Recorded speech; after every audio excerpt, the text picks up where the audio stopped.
Proverbs 4, verse 7.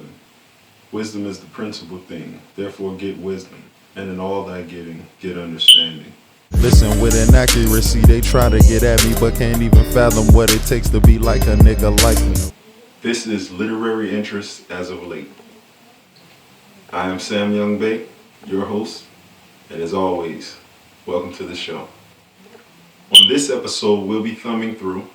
This is part 1 of the We the People series, aka Sovereign Citizen Literature. In this book, some of the pages will cover the birth certificate, the straw man, dealing with police, do you understand, what is money, and later you'll hear 6 facts you may not know. So let's get into it. Page 4, what is a straw man? A straw man is a fictitious entity created with the hope that as the child grows up, he will be fooled into believing that he is actually the straw man, which he most definitely is not, and pay all sorts of imaginary costs and liabilities which get attached to the straw man by con artists. How is a straw man created? Well, the mechanism involves that unnecessary birth certificate which the parents imagine is about and belongs to their baby, neither of which is actually true. If the baby has been named James and the family name is Martin, then you would expect the birth certificate to have the name James Martin printed on it. If that is what is printed on it, then all is well, and it is a genuine birth certificate and nothing more. However, if any other name is there, then the document is not a birth certificate, but instead is a creation of a straw man masquerading as James Martin. The alternative entries might be any of the following examples: all caps, James Martin, Mr. James Martin, Martin, Mr. James, or anything else which is not exactly James Martin, capital J, capital M, and nothing else. Also on page 4, why create a straw man? The answer: in order to charge the straw man imaginary costs and penalties and fool the human James Martin into paying those amounts. These imaginary charges include income tax, council tax, inheritance tax, capital gains tax, road tax, import tax, value-added tax, fuel levy, loan interest, bank charges, and anything else that full-time professionals can think of and are confident that you will not notice that you never agreed to pay and don't need to pay. Page 5, legalese. Its connotation. Legalese is a secret language invented to trick you. It uses English words but attaches secret meanings to those words with the sole intention of stopping you from believing that what they are saying to you has nothing to do with the normal meaning in the English language.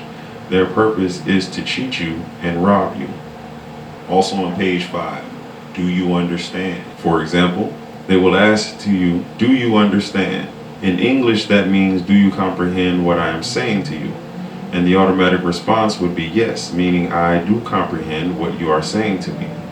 But these sneaky, underhanded people have changed the meaning in legalese to mean, do you stand under me? Meaning, do you grant me authority over you so that you have to obey whatever I tell you to do? What makes it worse is the fact that they will never tell you that they have switched from English to legalese. And if that is not dishonest, underhanded, and unscrupulous, then I don't know what is. If you answer the question believing that English is being spoken, then they pretend that you are contracting with them to become subordinate to them. Page 10, birth certificate does what? When a person is born in America, the mother and the father submit a birth certificate registration form, which is a piece of paper. There is no requirement under common law to do this. When any limited company or corporation is set up, there is always a certificate of registration in order to create its legal personality, and that is a piece of paper. Please note that an American birth certificate states quite clearly that it is not evidence of identity, meaning that it has nothing to do with any human. Marked on it is U.S. copyright, showing clearly that it does not belong to an individual and was created by the state. This act of registering a child makes that child a ward of the court, and the child can be taken away from the parents at any time. Page 14 through 15. What is money? Originally in England, the unit of money was called 1 pound sterling. That is because it was literally sterling silver weighing 1 pound. as it was quite difficult to carry several pounds weight of currency around with you. It was arranged that the actual silver could be held in a bank, and a promissory note, which was essentially a receipt of the deposit of each pound of silver on deposit, was issued. It was much easier to carry those banknotes around and to do business with them. If you wanted to, you could always take those notes to a bank and ask for them to be cashed, and the bank would hand you the equivalent weight of silver, sterling silver, in exchange for the note. Today, the currency in America is banknotes, which are certainly easier to carry around than metal coins, but there is one very important difference. These notes are issued by the private company called the Federal Reserve Bank, which is as good a name for a company as any other name. However, if you were to take one of your banknotes to a branch of the company and ask for it to be cashed, all that they would do is give you another note with the same numbers of credit printed on it, or alternatively, other notes with smaller numbers printed on them. This is because, unlike the original banknotes, there is nothing of any physical value backing the banknotes of today. They are only materially worth the physical paper on which they are printed.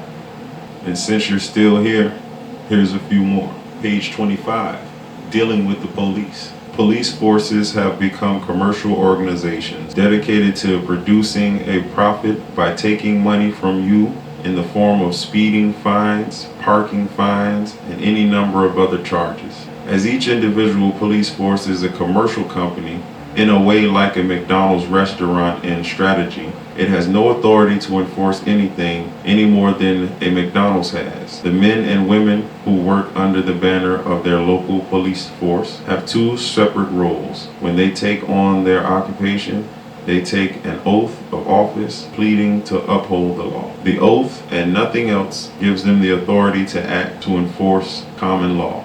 It does not authorize them to do anything connected with so-called government statutes. So they have been trained to use legalese to entrap uninformed members of the public. To be fair, it is highly likely that members of the police force are not aware of what they are doing and do not understand the difference between legal statutes, which are optional, and the lawful common law requirements, which apply to everyone and are not optional. Pages 27 and 28. Registration.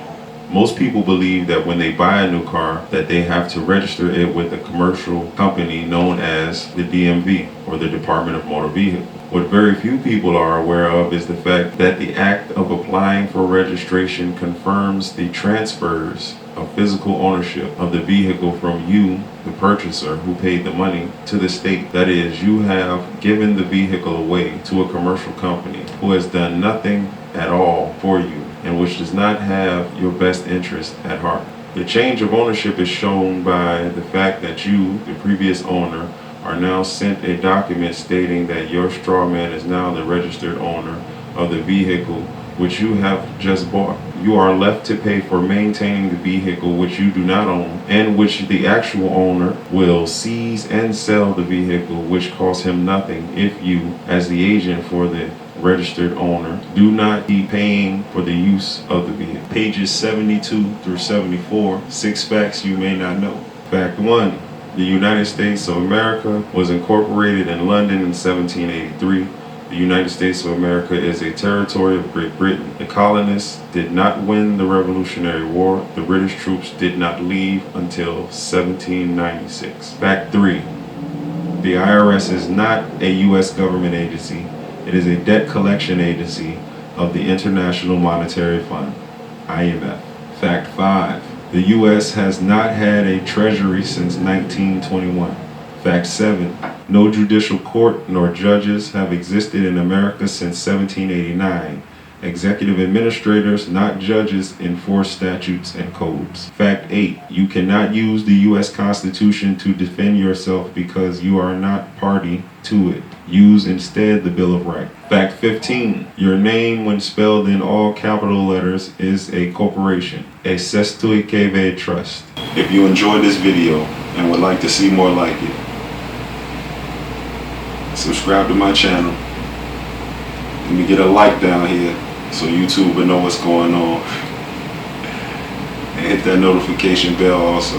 I mean, leave a comment too. Alright? In the midst of all the fury with infernos blazing hot, 10 toes in, still I stand, not consumed with all the fire. Like the Hebrew boys drug before the viceroys, you raise the temper high. You still see me roaming freely, dancing in all of the light.